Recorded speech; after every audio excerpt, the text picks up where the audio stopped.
Hi friends, ഇന്ന് lunch recipes ആണ് കേട്ടോ കാണിക്കുന്നത്. അപ്പോൾ നമ്മൾ കുറേ ദിവസമായി ലഞ്ച് റെസിപ്പീസ് ഇട്ടിട്ട്, അപ്പോൾ ഇന്ന് ലഞ്ച് റെസിപ്പീസ് ആകാമെന്ന് വിചാരിച്ചു കേട്ടോ. അപ്പോൾ ഇന്ന് തയ്യാറാക്കി എടുക്കുന്നത് ഞാൻ മീൻ കറിയും സാധാരണ എപ്പോഴും ചെയ്യുന്ന പോലെ തന്നെയാണ്. ചോറും മീൻ പൊരിച്ചതും പിന്നെ ഒരു തോരനും കൂടെ തയ്യാറാക്കി എടുക്കുന്നുണ്ട്.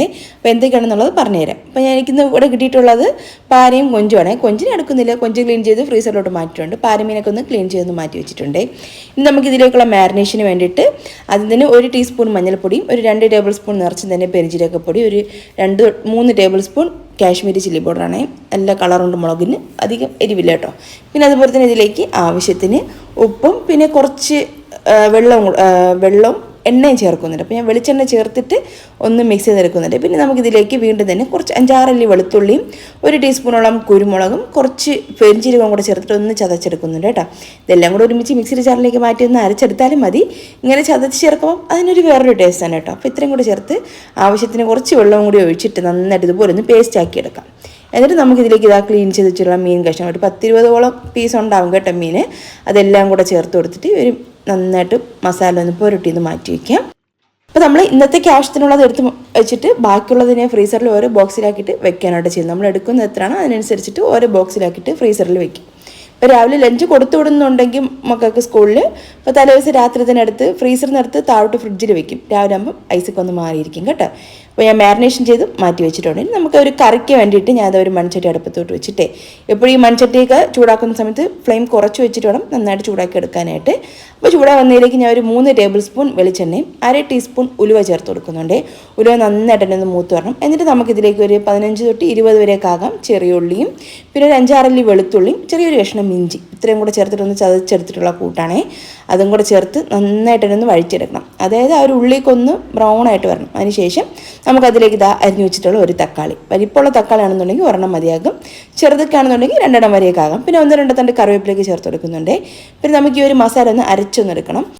അപ്പോൾ അതിന് വേണ്ടിയിട്ട് ഞാൻ 1 ടീസ്പൂണോളം കുരുമുളകും 1/2 ടീസ്പൂൺ മഞ്ഞൾപ്പൊടിയും 1 ടീസ്പൂൺ മല്ലിപ്പൊടി, ഒരു 2-3 ടീസ്പൂണോളം ബാഡ്കി ചില്ലി പൗഡറാണ്. കളറുണ്ട്, നല്ലോണം കളറുണ്ട്. എരിവ് അധികം ഇല്ല കേട്ടോ ഈ ഒരു മുളകിന്. ആ ഒരു കുരുമുളകിൻ്റെ എരിവ് മാത്രമേ ഒരു കറക്കി കിട്ടുള്ളൂ.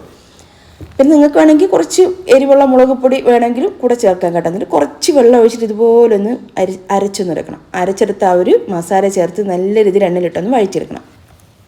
ആ ഒരു എണ്ണ ഒന്ന് പൊട്ടി വരുന്ന സമയത്ത് നമുക്കിതിലേക്ക് പുളിവെള്ളം ചേർത്തെടുക്കാം. കുടംപുളിയാണ് ഉപയോഗിക്കുന്നതെങ്കിൽ വെള്ളത്തിലിട്ട് വെച്ച കുടംപുളി ചേർത്തെടുക്കാം. വാളംപുളിയാണെന്നുണ്ടെങ്കിൽ അതും ഒന്ന് പിഴിഞ്ഞ് അതും ചേർത്ത് കൊടുക്കാം.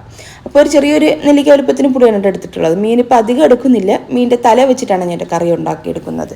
എന്നിട്ട് നമുക്ക് അതിലേക്ക് ആവശ്യം പോലെ വെള്ളം ഒഴിച്ചെടുക്കാം. ഒരു 1-1.5 കപ്പ് വരെയൊക്കെ ആകാം. നല്ലോണം തിളച്ച വെള്ളമാണ് ഞാൻ ചേർത്ത് കൊടുത്തത്. അതും കൂടെ ചേർത്ത് കൊടുക്കുന്നുണ്ട്. പിന്നെ ക്ലീൻ ചെയ്ത് വെച്ചിട്ടുള്ള മീനിൻ്റെ തലയാണ്.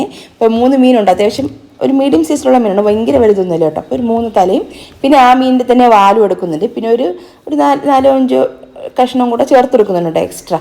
അപ്പോൾ ഇത്രയും കൂടെ ചേർത്തിട്ട് നന്നായിട്ട് എല്ലാം കൂടെ ഒന്ന് ഇളക്കി കൊടുക്കാം. എന്നിട്ട് നമുക്ക് അടച്ച് വെച്ചിട്ട് ഒരു 15 മിനിറ്റ് ഒന്ന് തിളപ്പിച്ചൊന്ന് വേവിച്ചെടുക്കാം. കാരണം മീനിൻ്റെ തലയൊക്കെ ആയതുകൊണ്ട് ഒന്ന് കുക്കായി വരണം. അതുവരെ നമുക്കൊന്ന് വെയിറ്റ് ചെയ്യാം കേട്ടോ. എപ്പോഴും ഈ ഒരു മുളക് അരച്ച് വയ്ക്കുന്ന കറിക്കാണെന്നുണ്ടെങ്കിൽ നമ്മൾ കറി വെച്ച ഉടനെ അതിൻ്റെ പുറത്ത് ഇങ്ങനെ എണ്ണയൊക്കെ അങ്ങനെ തെളിഞ്ഞു വരില്ലേ. നമ്മൾ ഒന്ന് ആ ഒരു കറി തിളപ്പിച്ച് നമ്മൾ വേവിച്ച് മാറ്റി വെച്ച് തണുത്ത് വരുന്ന സമയത്താണ് മുകളിലോട്ട് ഇങ്ങനെ എണ്ണയൊക്കെ ഒന്ന് തെളിഞ്ഞു വരുന്നതിന്. അപ്പോൾ കറിയുടെ ഏകദേശം ഒന്ന് റെഡി ആയിട്ടുണ്ട്. ഇനി നമുക്കിതിലേക്ക് 1/2 ടീസ്പൂണോളം ഉലുവ വറുത്ത് പൊടിച്ചതും പിന്നെ അതുപോലെ തന്നെ 1-2 തണ്ട് കറിവേപ്പിലയും 1 നുള്ള കായപ്പൊടിയും കൂടെ ചേർത്തെടുക്കാം. നല്ല ഫ്ലേവർ ആയിരിക്കും കേട്ടോ കറിക്ക്, നല്ല ടേസ്റ്റാണ്. ഈ കറി നമ്മൾ അടുത്ത ദിവസം കഴിക്കാനും സൂപ്പർ ടേസ്റ്റാണ് കേട്ടോ. അപ്പോൾ ആ കറി റെഡി ആയിട്ടുണ്ട്, ഞാൻ മാറ്റി വെച്ചു. ഇനി നമുക്ക് തോരൻ തയ്യാറാക്കി എടുക്കാൻ വേണ്ടിയിട്ട് ഞാൻ ഒരു പാനിലോട്ട് ഒരു 1-2 ടീസ്പൂൺ വെളിച്ചെണ്ണയും 1/2 ടീസ്പൂൺ കടുകും പിന്നെ 1 തണ്ട് കറിവേപ്പില, ചെറിയൊരു സവാള, ഒരു വാഴക്കൊമ്പ് കിട്ടിയിട്ടുണ്ട്. അത് ഞാൻ ഒന്ന് നന്നായിട്ട് ചെറുതായിട്ടൊന്ന് അരിഞ്ഞ് വെള്ളത്തിലേക്ക് ഇട്ടിട്ടാണ് കേട്ടോ എടുക്കുന്നത്. അപ്പോഴേ ഇത് കറുത്തു പോകാതൊക്കെ ഇരിക്കുള്ളൂ. വെള്ളത്തിലിട്ട് എടുത്ത് നന്നായിട്ട് കഴുകി പിഴിഞ്ഞൊന്ന് എടുത്താൽ മതിയാകും. അപ്പോൾ അത്രയും കൂടെ ചേർത്ത് ആവശ്യത്തിന് ഉപ്പും കൂടെ ചേർത്തിട്ട് നന്നായിട്ടൊന്ന് വഴറ്റി അടച്ചു വെച്ചിട്ടൊന്ന് കുക്ക് ചെയ്തിട്ട് എടുക്കാം. വെള്ളമൊന്നും എക്സ്ട്രാ നമ്മൾ ചേർക്കേണ്ട ആവശ്യമില്ല കേട്ടോ. നമ്മളെപ്പോഴും ഈ പാളയംകോടൻ പഴത്തിൻ്റെ ആ ഒരു വാഴക്കൂമ്പ് എടുക്കുകയാണെങ്കിൽ നല്ല ടേസ്റ്റ് ആയിരിക്കും. അതിൻ്റെ ആ ഒരു വാഴപ്പിണ്ടിക്കും ടേസ്റ്റാണ് കേട്ടോ കൂടുതലായിട്ട്.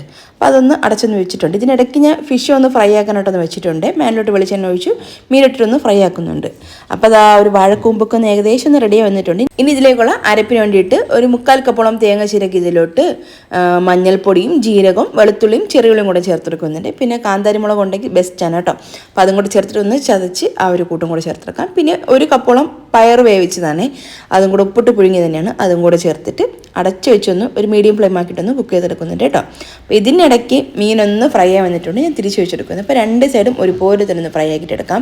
നമ്മൾ ഈ ഒരു മസാല ഇങ്ങനെ ചേർത്തത് കൊണ്ട് തന്നെ ഒരു മീഡിയം ടു ലോ ഫ്ലെയിമിൽ വെച്ചിട്ട് വേണം ഫിഷ് എപ്പോഴും ഫ്രൈ ചെയ്തെടുക്കാനായിട്ട്, ഇല്ലെങ്കിൽ പെട്ടെന്ന് പുറം ഭാഗം കരിഞ്ഞു പോകും, ഉള്ളു കുക്കാകത്തുമില്ല കേട്ടോ.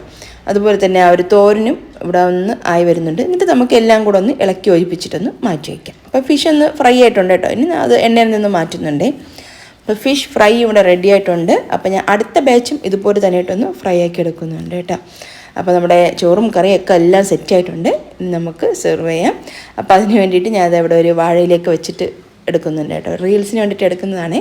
അപ്പോൾ ചോറും ആ ഒരു തോരനും പിന്നെ മീൻ പൊരിച്ചതും പിന്നെ തലേദിവസത്തെ മാമ്പഴ പുളിശ്ശേരി ഉണ്ടായിരുന്നു, അതും കൂടെ എടുക്കുന്നുണ്ട്. പിന്നെ ഒരു മീൻ തലക്കറി, നല്ല ടേസ്റ്റാണ് കേട്ടോ കഴിക്കാൻ വേണ്ടിയിട്ട്. അപ്പോൾ എന്തായാലും ഈ ഒരു കുഞ്ഞു വ്ളോഗും റെസിപ്പിക്ക് നിങ്ങൾക്ക് ഇഷ്ടമായിട്ടുണ്ടെങ്കിൽ മറക്കാനൊരു ലൈക്കും ഷെയറും കമൻറ്റൊക്കെ ചെയ്ത് സപ്പോർട്ട് ചെയ്യാം കേട്ടോ. അപ്പോൾ ഈ വീഡിയോ കണ്ട എല്ലാ കൂട്ടുകാർക്കും താങ്ക്സ്.